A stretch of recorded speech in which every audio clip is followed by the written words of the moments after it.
Nous sommes toujours au Parc des Expos de la Beaujoire pour le congrès USH, Union Sociale pour l'Habitat, mais il y a aussi le versant plus commercial, évidemment, c'est H-Expo, parce que le logement social, c'est aussi un marché florissant, c'est ce qu'on va voir tout de suite.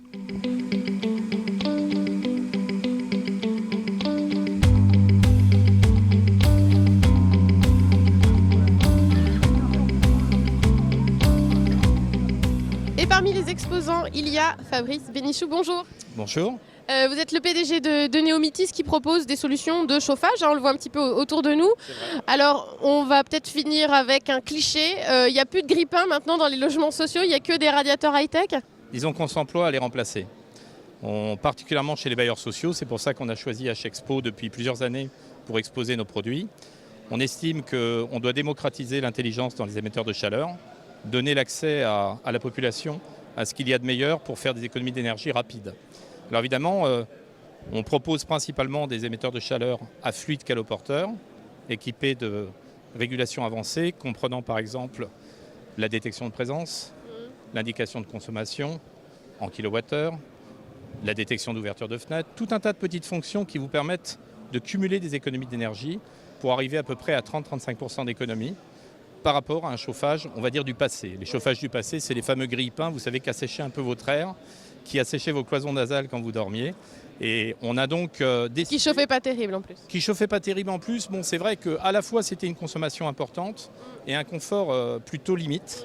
Et donc, ça fait maintenant plus de 15 ans qu'on a commencé cette aventure, parce que le groupe Axenco a 15 ans et Neomitis, c'est la marque du professionnel, installateur, électricien, plombier, chauffagiste, avec évidemment les bailleurs sociaux qui sont pour nous des clients importants, parce qu'on y trouve aussi des locataires qui peuvent être dans la précarité.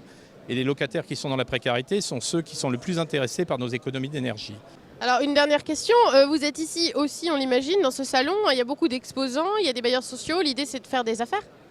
Bien évidemment. Donc on y trouve des clients en prescription en fait. Parce que notre client final, ça va être l'installateur-poseur, l'entreprise. Donc le bailleur, en fait, c'est comme un prescripteur pour nous. C'est quelqu'un qui va prescrire nos produits, avec un bureau d'études thermiques à côté qu'on doit convaincre également. Et ensuite, bien sûr, la vente se fera auprès de l'entreprise d'électricité qui va être en charge de poser les produits. Donc on est là parce qu'on estime que c'est l'endroit où il faut être pour lutter correctement contre la précarité en vendant nos produits, sachant quand même que tous les logiciels de lutte contre la précarité qu'on met à disposition du consommateur sont gratuits. Et qu'on ne prélève aucun abonnement, aucun frais sur la partie de lutte contre la précarité. Le seul endroit où nous faisons notre marge brute, c'est dans la production de nos appareils de chauffage et dans la revente auprès des entreprises. Eh bien, merci beaucoup pour toutes ces explications et bon salon à vous. C'est avec plaisir. Merci encore d'être passé.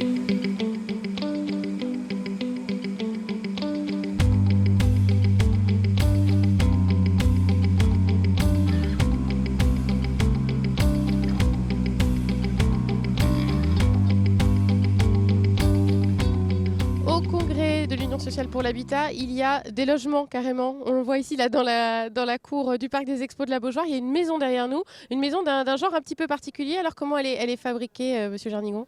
Bonjour, elle est fabriquée en usine et c'était une maison qui a donc été imaginée et conçue pour un bailleur et qui illustre qu'aujourd'hui on peut construire différemment par rapport au système traditionnel avec des filières sèches. Donc c'est une maison qui a été construite en 3 semaines et implantée ici en 24 heures.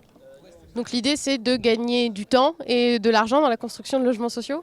L'idée, c'est le vite fait et le bien fait. C'est-à-dire que ce sont des usines qui sont capables de construire des ensembles immobiliers et de les faire réceptionner en usine. Donc tout ce que vous pouvez voir ici a été réceptionné en usine et est amené sans travaux supplémentaires. Donc on contrôle tout. Et vous travaillez d'ores et déjà avec des bailleurs sociaux, ce sont des solutions qui existent déjà? Tout à fait, qui ont été mis en place déjà à Paris, à Lyon, aujourd'hui en Vendée et qui sont de plus en plus susceptibles d'intéresser notamment des bailleurs parisiens. Alors c'est la raison pour laquelle vous êtes ici aujourd'hui, on imagine. L'idée c'est aussi de faire des affaires?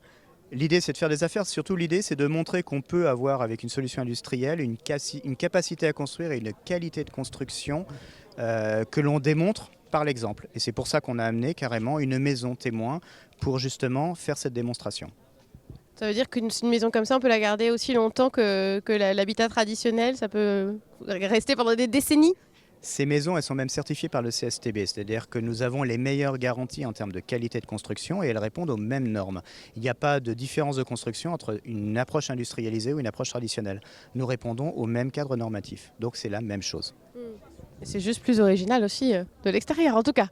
Ça apprend la forme que l'on veut. Là, c'est une écriture architecturale, mais on pourrait lui donner tout autre aspect. C'est affaire ensuite de goût, d'architecture, parce qu'on travaille avec des architectes, de PLU, puisqu'après, de région en région, on va avoir des maisons avec des toits, sans toit, et on peut même faire des immeubles avec cette logique de construction.